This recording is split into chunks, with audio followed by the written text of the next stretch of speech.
Selamat pagi anak-anakku, kembali lagi dengan Pak Guru Jeki Simela. Kita akan sama-sama belajar muatan pelajaran IPS di pagi ini.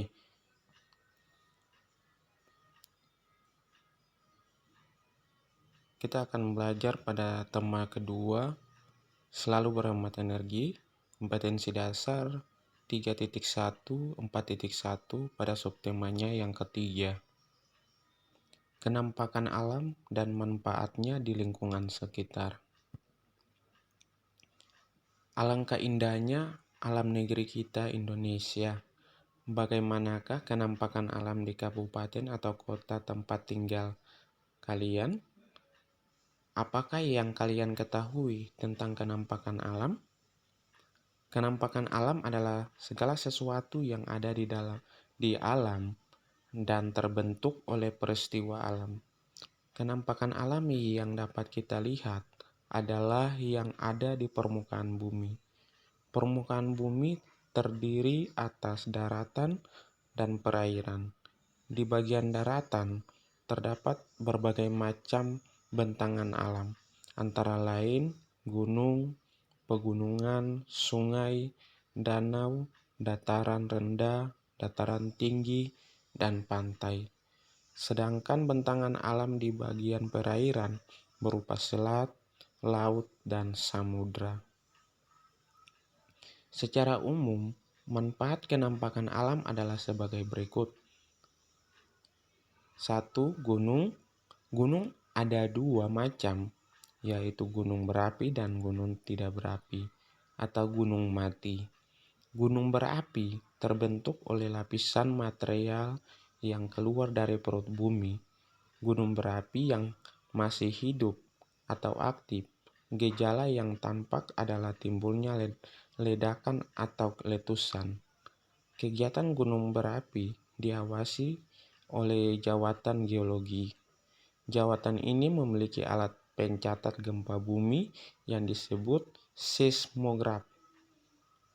Beberapa bentuk gunung api yaitu gunung api kerucut atau strato, gunung api landai atau maar, dan gunung api perisai atau tameng. Bentuk ini dipengaruhi oleh letak dapur magma dan sifat magma yang keluar dari perut bumi. Gunung memiliki manfaat bermacam-macam, antara lain: yang pertama, gunung dapat dijadikan sebagai tempat rekreasi. Kedua, material letusan gunung api dalam waktu lama dapat menyuburkan tanah, pasirnya dapat untuk bahan bangunan. Ketiga, gunung sebagai pengatur iklim dan penyimpangan air. Serta yang keempat, keluarnya magma menyebabkan terangkatnya barang tambang ke muka bumi. Kedua, pegunungan. Pegunungan adalah daratan bergunduk besar, luas, memanjang, dan tinggi. Pegunungan terbentuk oleh gerakan pergeseran kulit bumi. Gerakan ini adalah tenaga yang berasal dari dalam bumi. Pegunungan biasanya memiliki ketinggian 700 meter atau lebih di atas permukaan air laut. Daerah pegunungan udaranya sejuk dan segar. Manfaat pegunungan antara lain: pertama, untuk usaha perkebunan bunga, sayuran, dan tanaman industri. Kedua, sebagai tempat peristirahatan, camping, dan wisata alam. Serta ketiga, tempat tumbuh hutan sebagai daerah perlindungan hutan dan tumbuhan agar tidak punah. Ketiga, sungai. Sungai adalah aliran air yang mengalir di daratan. Sungai pada bagian awal atau hulu berukuran kecil, bermula dari daerah pegunungan, mengalir ke tempat yang lebih rendah, akhirnya bermuara di laut atau danau. Makin dekat ke arah laut atau danau, permukaan sungai makin melebar. Manfaat sungai bagi masyarakat sekitar antara lain: pertama, untuk irigasi mengairi sawah.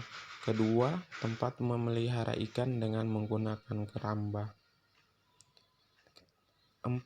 Danau. Danau adalah daratan yang cekung dan terisi oleh air. Pada umumnya, genangan air danau relatif luas. Berdasarkan cara terbentuknya, ada dua macam, yaitu danau buatan dan danau alam. Danau buatan adalah danau yang dibuat oleh manusia dengan cara membendung aliran sungai. Danau buatan sering disebut waduk. Danau alam adalah danau yang terbentuk oleh peristiwa alam, antara lain karena letusan gunung api, gerakan kulit bumi, dan pelarutan batuan kapur oleh air hujan. Danau yang berukuran relatif kecil disebut telaga, rawa, atau paya-paya. Manfaat danau atau waduk antara lain: pertama, menampung air hujan sehingga bisa mengurangi banjir. Kedua, pengairan sawah dan industri. Keempat, tempat memelihara dan penangkapan ikan. Dan keempat, untuk olahraga air dan rekreasi.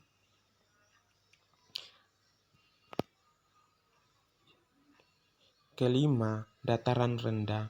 Dataran rendah adalah daerah yang relatif datar yang memiliki ketinggian kurang dari 500 meter di atas permukaan laut. Daerah dataran rendah umumnya terdapat banyak aliran sungai dan keadaan udaranya panas. Manfaat dataran rendah sebagian besar untuk lahan pertanian, tanaman pangan, dan perkebunan tebu atau kelapa. Keenam, dataran tinggi. Dataran tinggi adalah daerah yang relatif datar, yang memiliki ketinggian lebih dari 500 meter di atas permukaan laut. Udara di daerah dataran tinggi sejuk dan dingin. Terbentuknya dataran tinggi karena desakan tenaga dari dalam bumi. Daerah dataran tinggi banyak dimanfaatkan untuk tempat peristirahatan dan lahan perkebunan tanaman industri, misalnya bunga, sayuran, teh, kopi, kina, dan sebagainya. Ketujuh, pantai. Pantai adalah daratan di tepi laut. Bentuknya ada yang landai dan terjal.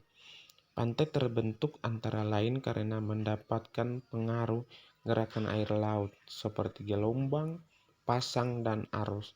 Pantai landai banyak dimanfaatkan antara lain: 1. Untuk perikanan dan tambak, hasilnya udang dan bandeng. Contohnya Pantai Utara Jawa. Kedua, untuk rekreasi dan olahraga atau objek wisata. Contohnya Pantai Parangtritis di Yogyakarta dan Pantai Kuta di Bali. Dan ketiga, untuk tambatan perahu-perahu nelayan. Contohnya Pantai Pacitan di Jawa Timur dan Pantai Ayah di Jawa Tengah. Kedelapan, laut. Laut adalah genangan air yang sangat luas dan dalam. Kedalaman mencapai 1000 meter atau lebih, sedangkan kedalaman laut tepi antara 0 meter sampai 200 meter. Air laut rasanya asin karena mengandung garam. Di dalam laut terdapat banyak kehidupan, antara lain tumbuhan laut, kerang, dan berjenis-jenis ikan. Laut di Indonesia sangat luas, melebihi luas daratannya. 2/3 wilayah Indonesia berupa laut atau perairan. Laut di Indonesia antara lain Laut Jawa, Laut Sulawesi, Laut Flores, Laut Banda, Laut Buru, Laut Seram, dan sebagainya. Manfaat laut bagi kehidupan manusia sangat banyak, antara lain: 1.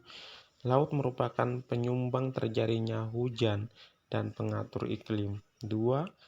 Air laut diolah menjadi garam, contohnya di Sumenep, Madura. Demikian pembelajaran kita di pagi ini. Terima kasih, sampai jumpa pada pembelajaran-pembelajaran berikutnya.